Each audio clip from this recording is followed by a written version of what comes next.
Hey, Patrick, you want to hear a joke? Sure, Sandy. Sure, I'd love a good laugh. What has 4 wheels and flies? A garbage truck.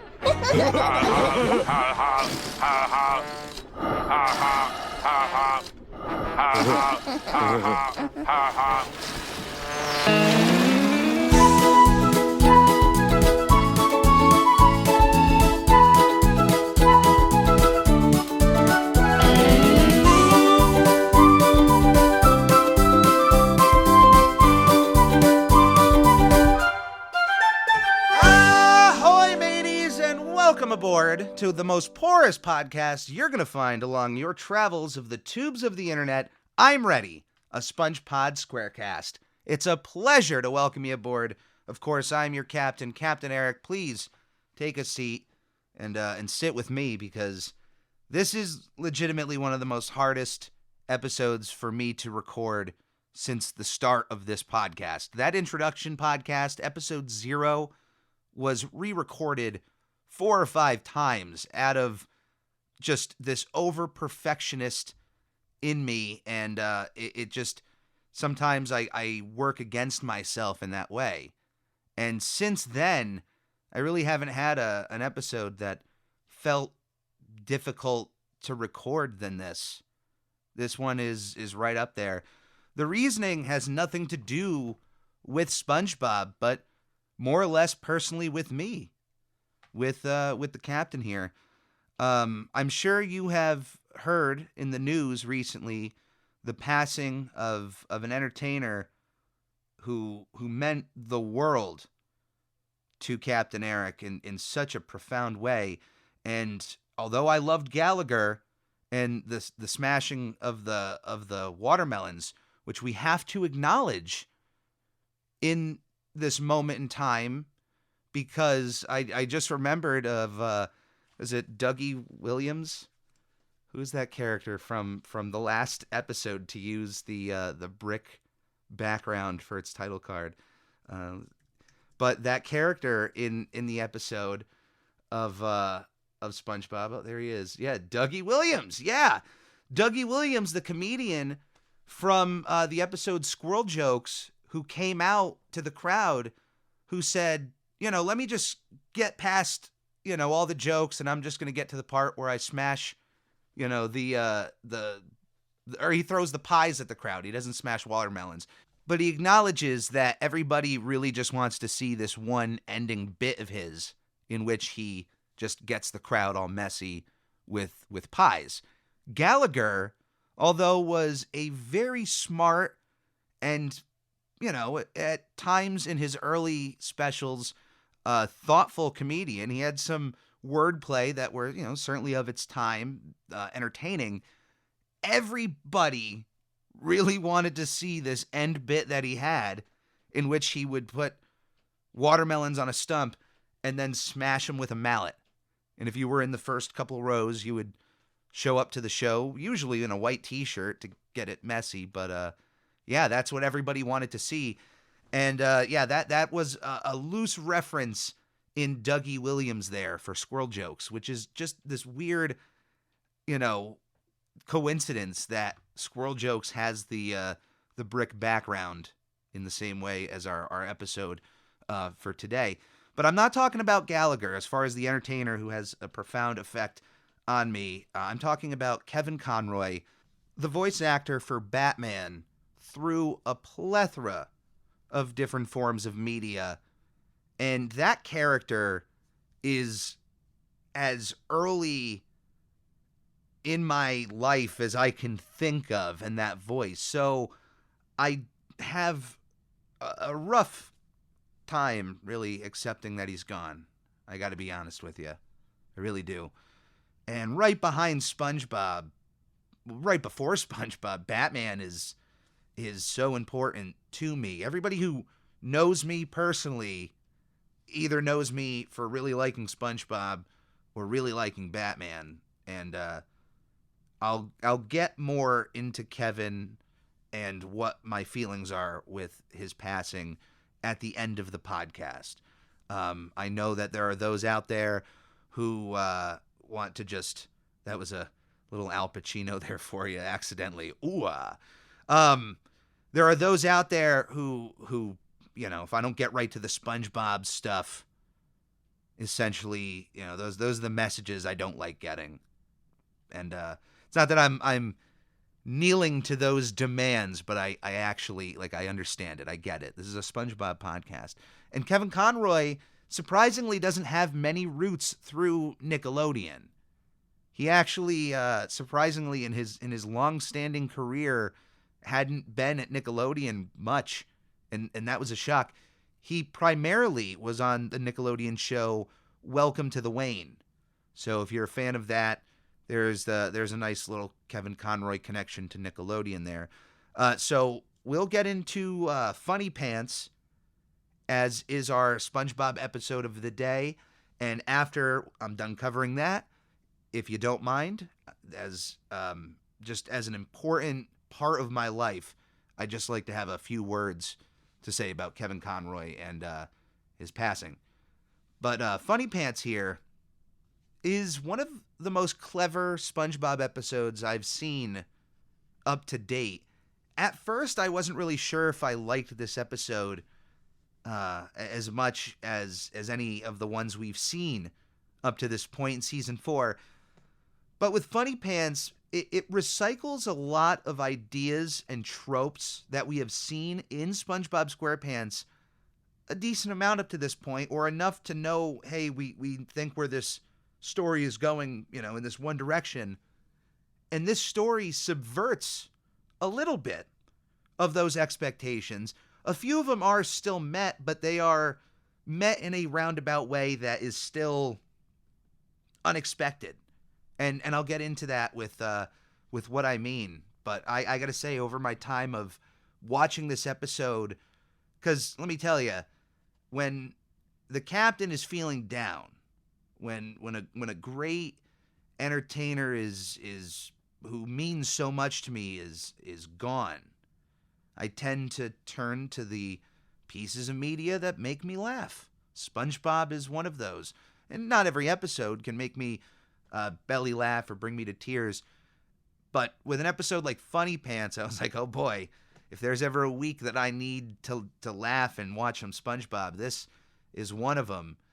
And what I found in watching this episode in a new way was profound. I really just, really appreciated this episode a lot more than I may have earlier in my life.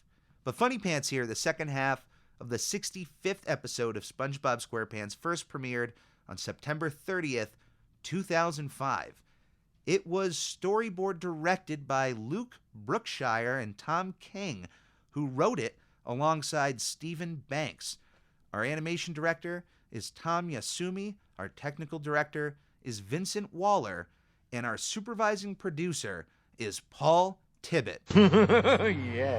Yeah, baby. Yeah. I feel like this episode, which, by the way, is a debut for these writers here. This is their first episode, and I feel like going into this episode was written with all of those parents out there in mind who absolutely find SpongeBob so annoying and complain possibly to them through emails or snail mails of how much they detest SpongeBob, how much they find him annoying, his laugh annoying. And it's one of those things that SpongeBob's laugh, which is at the center of this episode, is annoying. It's an uplifting kind of laugh. It is infectious. It can kind of make you laugh in certain moments. But let's not cut hairs here. SpongeBob's laugh is annoying. But that's the point, It's like walking out of Star Wars and turning to somebody and going, Darth Vader is evil. And there'd be a silence, and you go, yeah, he is. What? Yeah, that's the point. Isn't that obvious? Why do you have to say that? In that same way, if somebody complains about SpongeBob of, oh, he's annoying. Well, yeah, that's the character. There is charm in that. very much modeled after Pee Wee Herman. Pee Wee Herman himself is meant to be an overly obnoxious, overly annoying character, which, if you enjoy that kind of, character, that kind of humor, goes just so far all the way back around to being funny. When Pee Wee Herman is standing on stage and just takes a roll of tape and starts taping his face up to plug his nose up like a pig and just does obnoxious things like a child, it's funny. Not everybody's going to find that hilarious, but everybody in that room who enjoys that humor understands that it's annoying. They get the joke. So being on the outside, pointing to it, and just pointing out the obvious, I don't know. It just never sat right with me. It's like, well, not that you can't, but just why? Why even make it sound like a negative? So I just feel like this episode, because it was centered around Squidward's dread at first over SpongeBob's laugh, it must have just came from that place of like, there's parents and people out there who find this sponge so annoying, and everywhere they go, they have to hear his voice. They have to hear his laugh. Sponge Mania, at the making of this episode, has completely taken over the United States. SpongeBob is a cultural icon that is being referenced in movies, in TV shows. He's showing up everywhere. Macy's Thanksgiving Day parades. The movie is a massive hit. So the first part of this episode, Act 1, is completely written for all of those people who hate seeing SpongeBob everywhere and who find him annoying, and they feel like Squidward. The plot of this episode is very simple, although it takes turns I did not expect, or where one would expect a classic SpongeBob episode to go, and this is where more complex writing is coming to SpongeBob SquarePants. The beginning of this episode starts out very simply, and we've seen episodes like this before, where SpongeBob, from the moment of Squidward waking up, is just annoying him.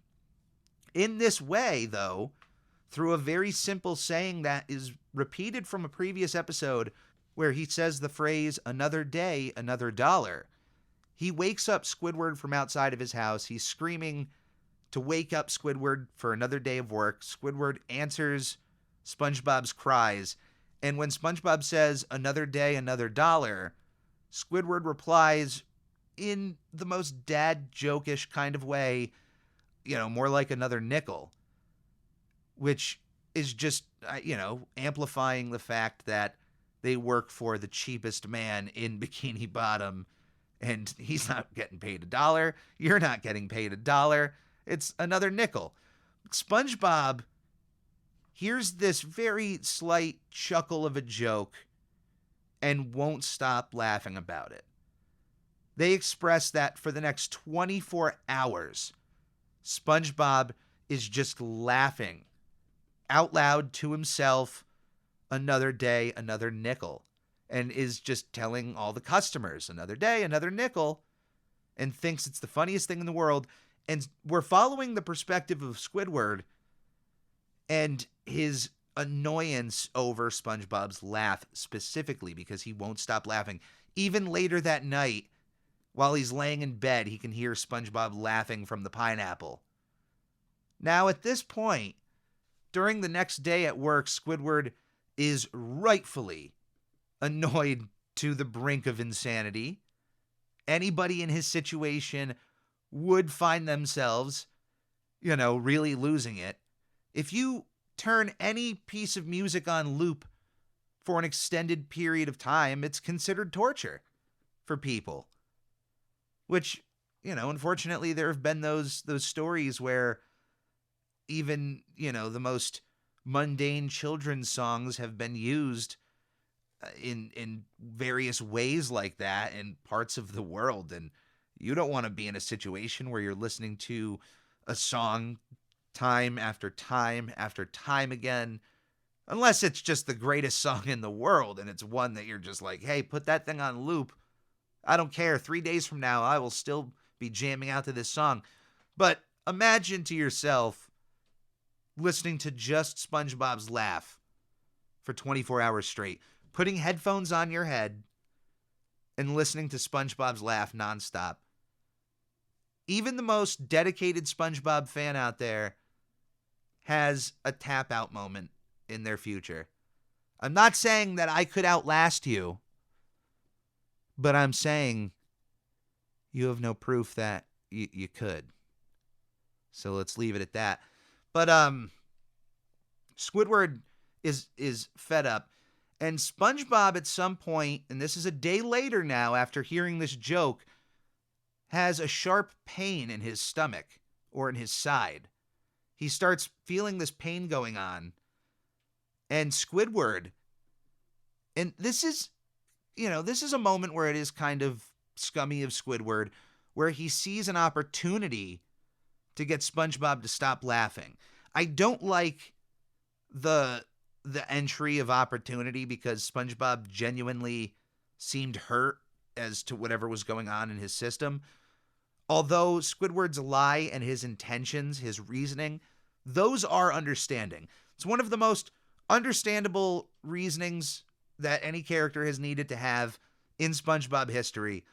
But his exit off of this highway here, I don't agree with it. He should have waited.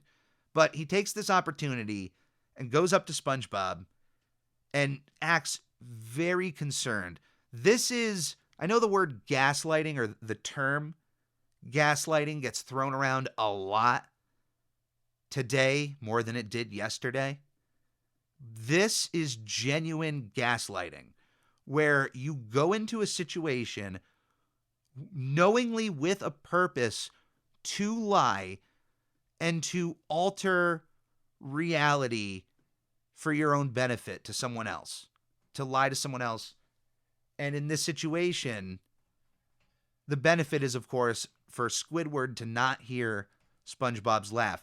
To be fair, though, the request is not that bad, and we'll get to that. But Squidward comes in to SpongeBob super concerned. Some of the most concern that we've seen from Squidward, and it's all acting. Man, what a sociopath in a way, right? But comes in and he addresses SpongeBob. Hey, are you feeling a pain in this part of your body? And SpongeBob is, of course, he's worried about it a little bit. That there is something that feels off. And Squidward mentions that it's got to be SpongeBob's laugh box. Hey, you've been laughing a lot recently. And comes up with an illness to SpongeBob that when one uses their laugh box so much, it could strain it to the point that it will deteriorate. It'll explode. Something will go wrong and you won't be able to laugh anymore. So what you need to do is not laugh for the next 24 hours. And that's it. So I got to say, that's why I meant the request is really not that bad. It's not like Squidward is saying, never laugh for the rest of your life. That would be really bad. He's just saying, don't laugh for a day.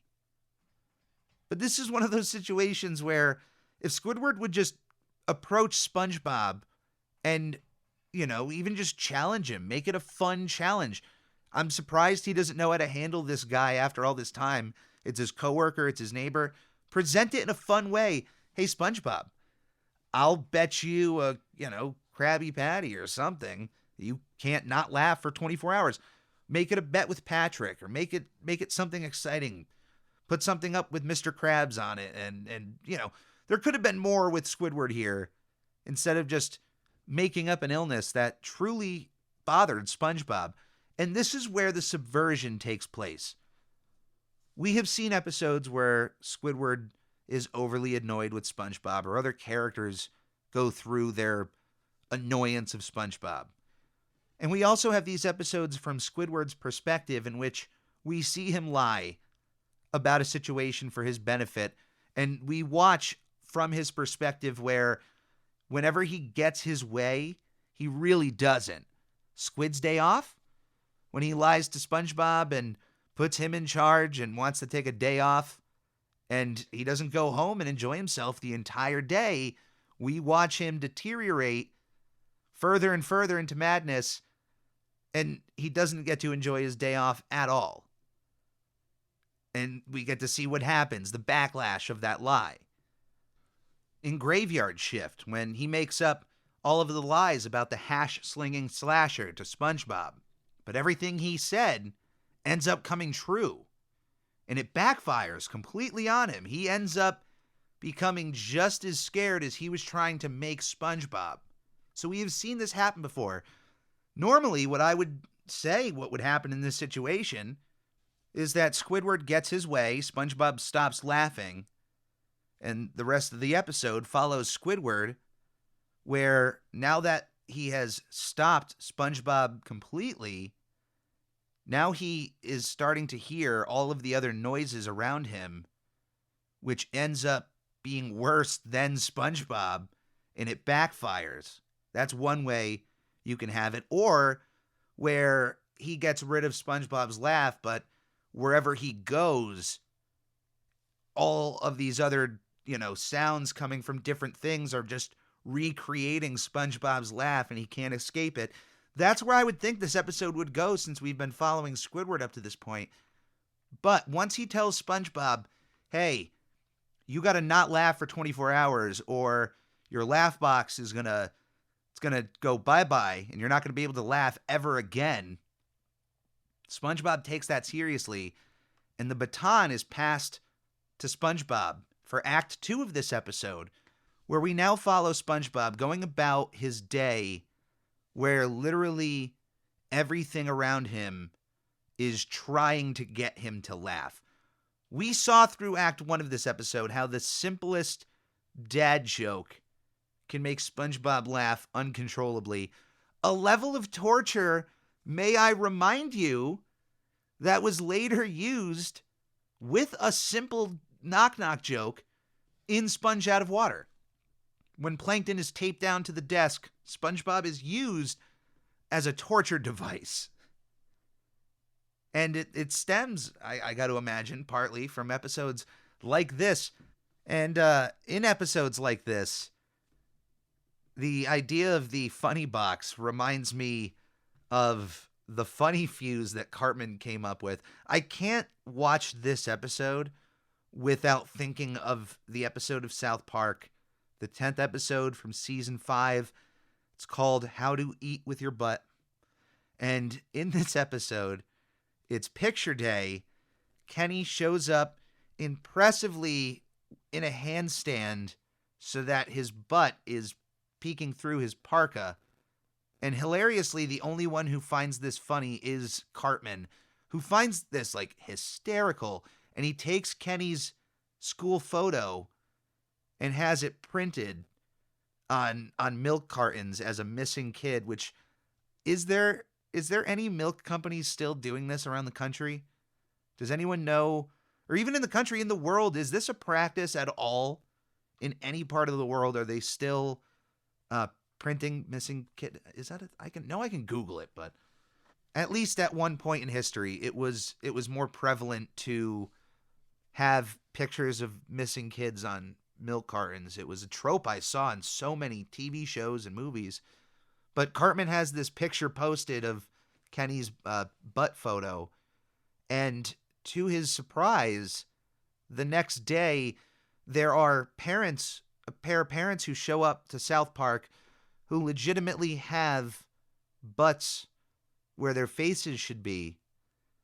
And Cartman, when he sees them, believes that he shorted his funny fuse because he saw something so funny that he wasn't able to laugh. He didn't laugh when he saw these people. And by the end of the episode, you think, well, maybe that's maturity. Maybe that's some growth where you're caring of the situation and the dilemma they find themselves in, and the harm, that they caused and the stress that they caused these parents, at least at first. I mean, eventually by the end of the episode, these butt parents, the Thompsons, find their son, who ends up being Ben Affleck, who is currently the DCU's Batman. So there is a nice roundabout way in this episode that we can connect things. I'll be talking about Batman later. Anyway, as I was saying, the idea of the funny fuse and Cartman's belief of like, wow, I saw something so funny, I can't laugh, completely reminds me of this episode where SpongeBob, after 24 hours of successfully not laughing, is able to reemerge into the world only to realize that he is unable to laugh. And he has lost the ability to even produce a laugh, and that he believes that by not laughing for that 24 hours, he actually, in fact, did more harm to his laugh box than good. And now, through this kind of third act, we now watch as SpongeBob, goes through life back to the Krusty Krab, to Mr. Krabs, depressing over his inability to laugh. I think earlier in the episode, when SpongeBob was thinking about being in a situation where he can't laugh or that his laugh box was ruined, he thought of himself inside of an iron lung kind of device. And a good day to you, sir. And it's no joke if you've actually ever seen one of those things. And it's a genuine fear that SpongeBob had at some point in this episode, being in a situation where he's unable to laugh and something else having to laugh for him. But now he finds himself in this moment where he legitimately cannot laugh. Now, that doesn't make things not funny if you're unable to laugh. If you find yourself in a situation where you can't laugh, doesn't mean that you don't have a sense of humor.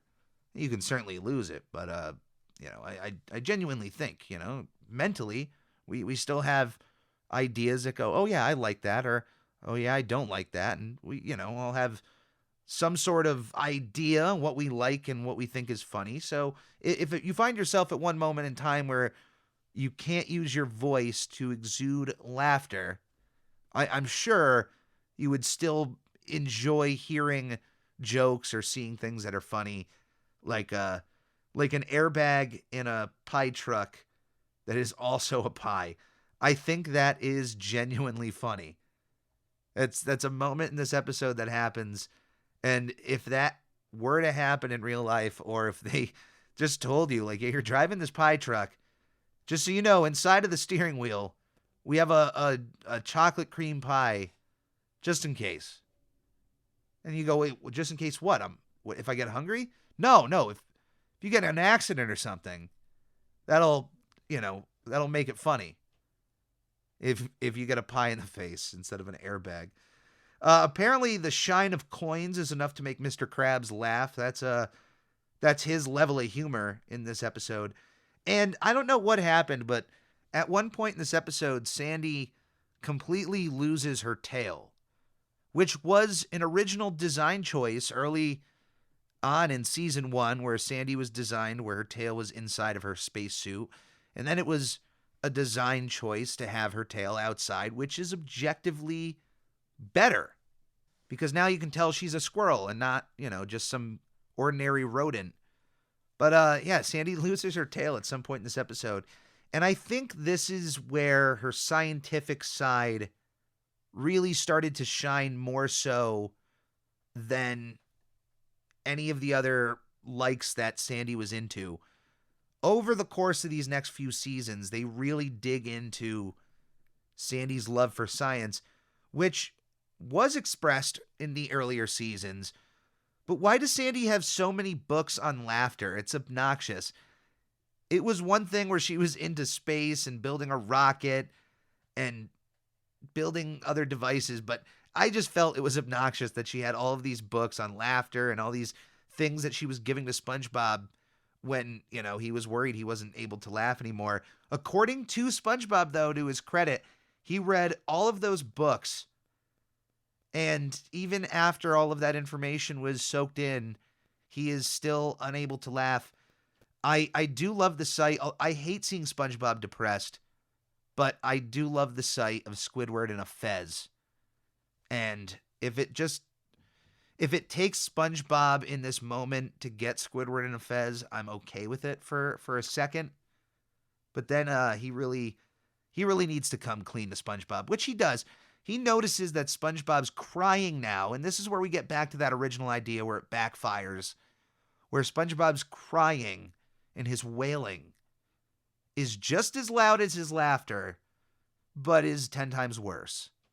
And Squidward runs over to SpongeBob and comes clean to him and lets him know that he made up everything about the laugh box.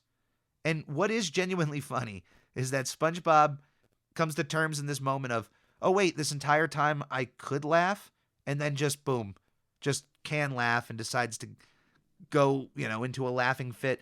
Squidward finds enjoyment in the fact that SpongeBob took all of his, gaslighting seriously and was sad about it and was able to laugh the entire time.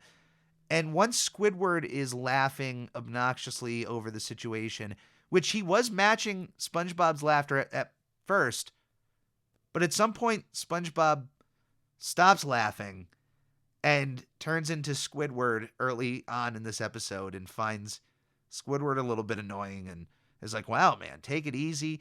Closes the door on Squidward. Squidward is still laughing. And of course, as things have to happen and backfire on Squidward, just like he made all of those occurrences of the hash slinging slasher occur, all of the sudden Squidward finds himself just completely losing it in his throat, and something happens to him. He ends up waking up in a hospital that we have seen already a decent amount this season, and Squidward lost his laugh box.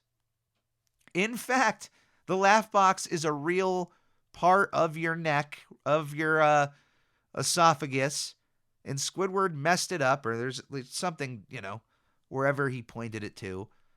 But he stressed his out. I guess, according to the medical staff, Squidward had the most unused laugh box of any fish or creature they have ever seen. And so once Squidward was laughing so much, he just completely tore out his laugh box. But luckily, he has a friend who is able to share a part of their laugh box to save Squidward so that he may laugh again in life. Because Squidward, it was sad to see him in the moment where he thought he's not going to be able to laugh anymore. And it's a good performance by Roger there. But as he looks around the room, it's really funny that when he hears friend, he looks around at all these other characters who have come to see Squidward in the hospital. So he does have people who care for him. But he looks over at Sandy, Mr. Krabs, who only didn't do it because they wouldn't pay him. He looks over at Patrick, who, says nope.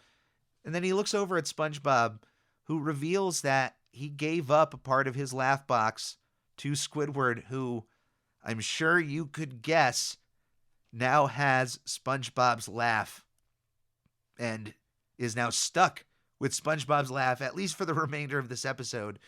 And that is, ladies and gentlemen, Funny Pants, an episode that, although, like I said, takes well-known themes and tropes of SpongeBob, weaves them in an impressive way that goes in directions that I don't think any of us could have called.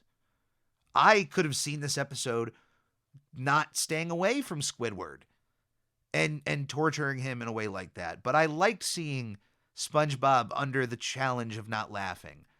I don't like seeing SpongeBob depressed, but in a roundabout way, it still ended up backfiring on Squidward, who ends up being left with SpongeBob's laugh by the end of this episode. I like this episode, I really do, and I enjoyed going through it, seeing it in a completely different perspective. One last thing to mention of this episode, this was the last episode that Todd White, who goes by Michael Todd White as well, worked on. He was a character designer and crew member on SpongeBob SquarePants through the first 4 seasons of the show, working all the way back, ironically, on Sandy's Rocket, which I just had mentioned, working through season 3 on episodes like Plankton's Army and SpongeBob Meets the Strangler, and working all the way through season 4, from Fear of a Krabby Patty all the way to Funny Pants, and even was a character designer on the SpongeBob SquarePants movie. Once Michael left Nickelodeon, he pursued his passion of painting on a full-time basis, and since leaving has published 2 books of his artwork. And in the podcast description, in both the video form and audio form, I will have a link to his Marcus Ashley page, which you can view all of his works that are available for purchase, but also his book, The Devil's in the Detail, which you can purchase on that site as well. So thank you for your contributions to the world of SpongeBob SquarePants, Michael. Thank you so much, and please check out some of his work. It is absolutely gorgeous pieces, and it's all subjective. So, but you can at least acknowledge when something is done in such a physical aspect like painting. Especially off of the digital means, you can look at it in a completely different sense. And I always love looking at new artwork. I'm always appreciative of the artists that make it, and those who really commit themselves to a world of art and creation. So thank you for your contributions. And honestly, for anyone who I've never spoken of who worked on SpongeBob up to this point, who has worked on the show, thank you for your contributions. And thank you for joining me on this week's episode of I'm Ready, a SpongePod Squarecast. Before I let you go, though, I do want to say a few words about the passing of Kevin Conroy. You are not my father. I am not a disgrace. I am vengeance. I am the night. I am Batman. When I was growing up, if I wasn't playing Sonic the Hedgehog on my Genesis, I had one of 3 fictional characters on my television screen. The 3 Bs, Big Bird, Barney, and Batman. I'll always hold a special place in my heart for those other 2, but undeniably for any young kid, the introduction of Batman can be a life-changing moment. He's objectively cool in most of his iterations, and has undeniably the most iconic rogues gallery of any single superhero to ever exist. Batman wasn't always on this level of cool and iconic for the mainstream audience of this world, and it wasn't until 1989's Batman film, the one directed by Tim Burton, that opened the collective third eye of a whole new generation into the world of Gotham, and the realization that within the pages of DC's comic books over the years, some of the greatest stories of the Caped Crusader have been told, beautifully drawn, and no longer was the public perception of Batman as a goofy and campy television property to continue, but to, as we know him today, as one of the greatest literary stories with some of the greatest adaptations in all of entertainment in so many different mediums. Batman has some of the greatest comic books, movies, television shows, and there's not a single other superhero out there like him. Growing up in the 90s, other than the live-action Tim Burton films of the time, the one piece of Batman media that was widely circulated was the 1992 Bruce Timm-produced Batman the Animated Series. What Tim Burton's film did for the audience who only knew Batman as Adam West, rest in peace, the animated series did for Batman for those who only knew of him from those early DC animated television shows like Super Friends, and it just brought an entire new landscape to the world of Gotham, a whole new world to play in, and it completely changed the game and revolutionized how to adapt a comic book into an animated series. How insanely lucky were we in the 90s that a mere almost 2 months later, the X-Men animated series would drop, and that's iconic in its own right, so both of them happening within the same time frame is insane. But although I certainly wasn't watching the premiere of those shows at the time, once they were on video and regularly on television, I was hooked on the adventures of this millionaire who wanted nothing to do with his wealth other than to be a superhero at night.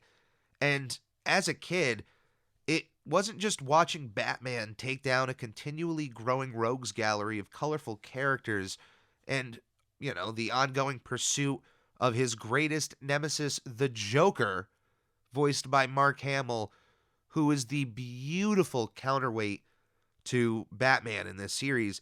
and his cohort in crime, Harley Quinn, who is actually created for this series. And, I mentioned this show is iconic, but think about that. I'm not even at the iconic part, and I already mentioned the debut of Harley Quinn. When writing a good story, there are writers out there who can certainly keep you at the edge of your seat and your eyes glued to the page. But for as long as acting has been around, it's not simply words that can take an audience and keep their interests. It takes an extra level of performance, and not just being able to simply use your voice, but know on how to use your voice and when to use it properly, being conscious of a deeper level of the story that the audience themselves may not be aware of. Good performers think deeply about the characters they play, fill in the gaps in their head, and connect the dots for emotion, and are able to convey that either on stage, in front of a crowd, on a movie set or TV set in front of a crew, or in a booth with a team of sound engineers and directors. Kevin Conroy, born November 30th, 1955, was the actor who was handed the baton to play the role of Bruce Wayne, and simply didn't just wave that baton around in standard motions that everybody would expect, but stared lovingly at that baton, put care into holding that baton, and moved that baton in ways that to this day are felt around the world in such an unspoken manner. It's simply not enough to embody a rich playboy by day and a vigilante badass by night to play Batman. And it's not just playing a young boy continually dealing with the loss of his parents. There is so much more going on behind Bruce Wayne than there is time to divulge into that here. But each and every one of you who have dealt with trauma in their past would probably feel off if somebody tried to conceptualize your life in only a few sentences.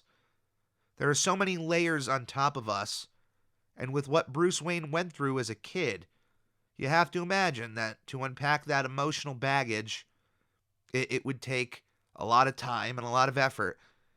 And in my opinion, Kevin Conroy is the only man who has been able to fully unpack that baggage and has been able to reorganize it in a way that works for him, and is able to fully embody not only that Bruce Wayne and those decisions that he makes as Bruce with that sadness behind him, but how to vocally carry that over into Batman, how to distinguish between the two so seamlessly, and for it to be sensible in the world. You can understand how Commissioner Gordon could have a conversation with Bruce Wayne and then meet up with Batman later that night, and it doesn't sound overly goofy. Voice actors do not get enough credit for their role in this country, and for their role in the arts, for their role in entertainment. And I'll give you one example with Kevin Conroy on just how deep a voice actor's role can mean to somebody. Being a child of divorce, my parents divorced amicably when I was young, and still to this day maintain a strong relationship to some degree. But for a young kid around the age of 4 or 5, it still is a pretty tough thing to deal with. And subconsciously, when I'm watching the Batman animated series at the time, and my dad is bringing me to comic book stores on the weekends, and I'm buying Batman comic books, I didn't realize this, but the idea that Bruce Wayne as a kid could go through such a tragedy, but could grow up and then just want to make sure that no one else has to feel the way he did that night, is in so many ways how I feel right now as a person. I've gone through some pretty rough experiences, and at the end of the day, I would love to create or be a part of things that can, hey, just like these shows helped me get through rough days and rough times, especially in the world of Batman, I want to help be a part of that and help someone else out there who might be dealing with something very much in a Batman-like way. Except I'm not going out at night and getting out in a car and in a suit and trying to be a vigilante. But subconsciously, that's why I was attached to that character so much. It wasn't just because it's Batman and being a superhero. And when I'm reading all of those comic books that I'm getting with my father on the weekends in various stores throughout the state, we would just travel and visit places. No one told me to start using Kevin Conroy's voice as Batman. When I was reading these comic books, I had experienced Michael Keaton as Bruce Wayne. I had experienced Kevin Conroy. I had seen the Adam West Batman movie.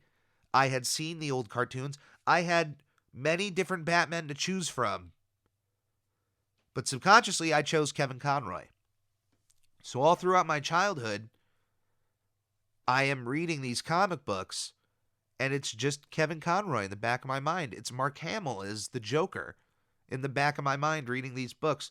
No one's telling me to do this, and so many other people out there are having the same experience as me. And it's not even just like, oh, it's a 90s thing. Kevin Conroy's role as Batman extends in the 2000s through continually playing Bruce Wayne in the same animated universe, Batman Beyond, Justice League Unlimited. Then you have the Arkham games in the later 2000s, the early 2010s, some of the greatest video game adaptations of any fictional character. The Arkham Asylum games would be up there in the top 10. Asylum in particular. I love that first one. I know in varying degrees they get better, but that first one is just iconic to me. And here I am as an adult playing a Batman video game. Here's Kevin Conroy. Yet again. And it's because, honestly, of that role in the back of my mind that Kevin plays that I feel a deeper feeling for this loss. That it's simply just being, hey, a voice actor passed away. Here's this character they played, and it's beyond just what the character means to me. But 20 years from now, when I read a Batman comic book, I'm going to be thinking of Kevin. Kevin Conroy's voice, his manner, his demeanor, everything about how he comes off as both Bruce Wayne and Batman will play out in my head. And it's just, this is the voice I subconsciously decided for the rest of my life.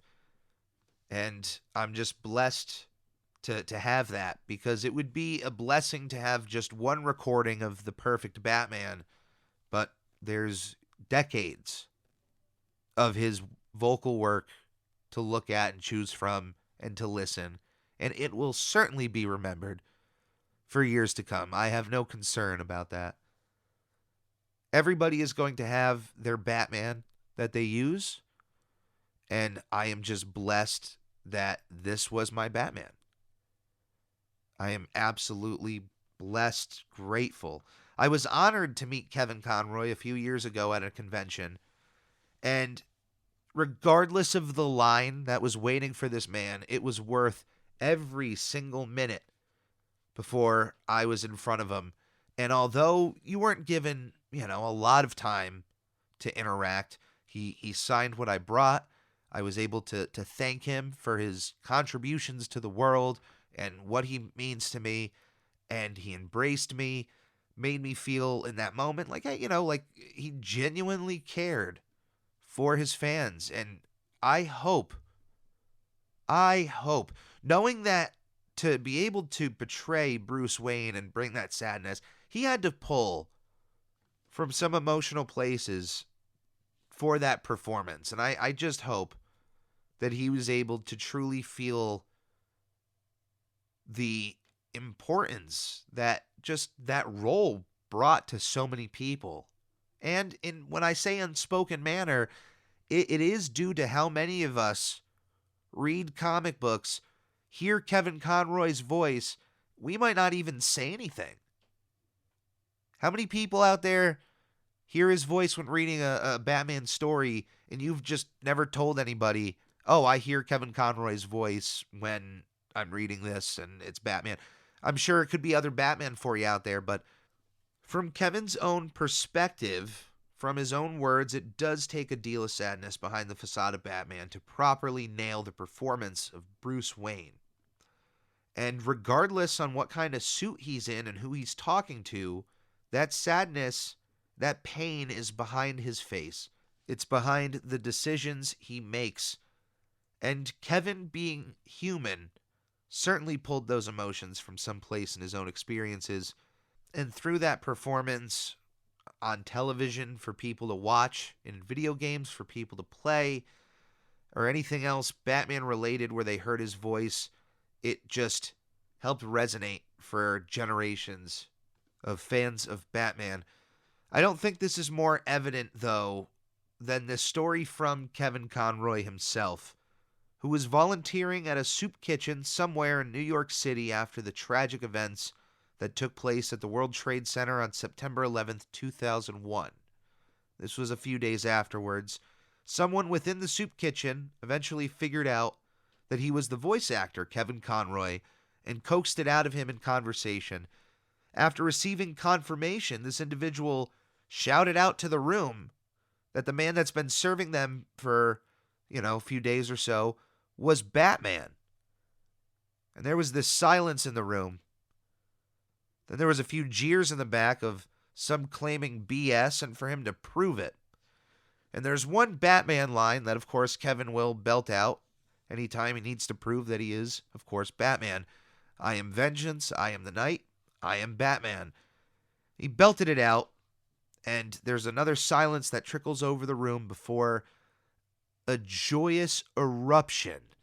And this just feeling of, in that moment, everything was okay. Somebody else in the room later on walked up to Kevin and they asked him, how does it feel to be Santa Claus? And I don't think I could bring up any other story that could just show you the kind of guy Kevin Conroy was, volunteering at a time like that. And wasn't talking about this story days afterwards. Wasn't on radio or shouting out, hey, I did this. This was something he brought up years after the fact. And I think about it, and yeah. He is essentially Santa Claus for me. He's brought me more joy than the actual Santa Claus. And guess what? Kevin Conroy existed. I met him. I embraced him. He was a real man. And Santa being a idea, of course, can bring so much joy to the world. But guess what? So does Batman. And out of all of the Batman out there, most will agree that Kevin Conroy was Bruce Wayne, was Batman, and cemented that many times over, time and time again. It also helped to have the best Joker in Mark Hamill, and, of course, other villains, a whole myriad of characters that just really made a cement in those early Batman animated series episodes like Mr. Freeze. Who could forget?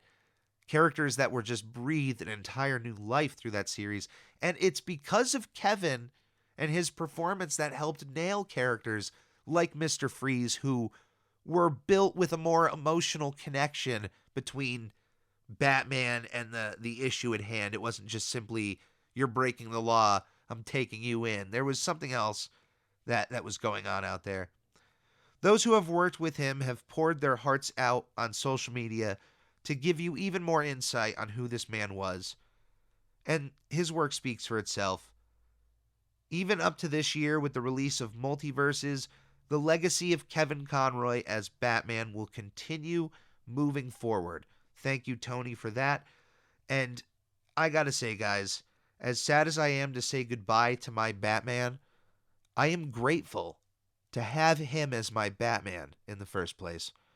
Kevin, wherever you are, thank you for what you've brought to my life.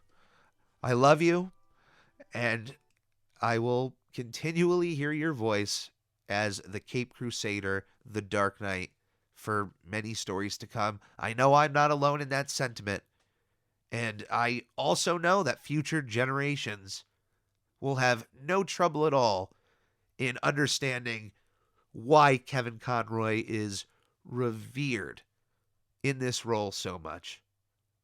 Thank you for all of you who have listened through this. This means the world to me. Batman means a lot in the same way SpongeBob does. They're both characters that have a deeper love in my soul. And it is really due to their voice actors, along with the writing that comes behind them. But their voice actors mean the world to me. So thank you for all of you. Thank you to Kevin Conroy. Rest in peace, sir. You will be missed. And thank you for joining me on this week's episode of I'm Ready, a SpongePod Squarecast. Please stay safe, be kind to one another, and come aboard again next week to another episode. Yeah, I mean, I am vengeance, I am the night. You know, that's the iconic line. So many of the lines that I loved most are the ones that reveal the soul of Batman, because he's such a dark character, and it's all about the pain that resides in him. So, like, I think the best Batman movie of all of them, the live action and the animated, is Mask of the Phantasm, which was the first animated Batman movie, because it shows the whole arc of the development of the character. And you see what happened to him as a child, and then he has this scene at his parents' grave where he's begging with them to release him from his vow, because he's fallen in love for the first time in his life with Andrea Beaumont, and he didn't think he'd ever be able to love. And he's breaking down. And that scene, I loved that scene, and I loved playing it, and I was really proud of it, because you have to show the humanity of the man. Those moments where it shows his humanity and the struggle within him are the lines that I've had the most fun with.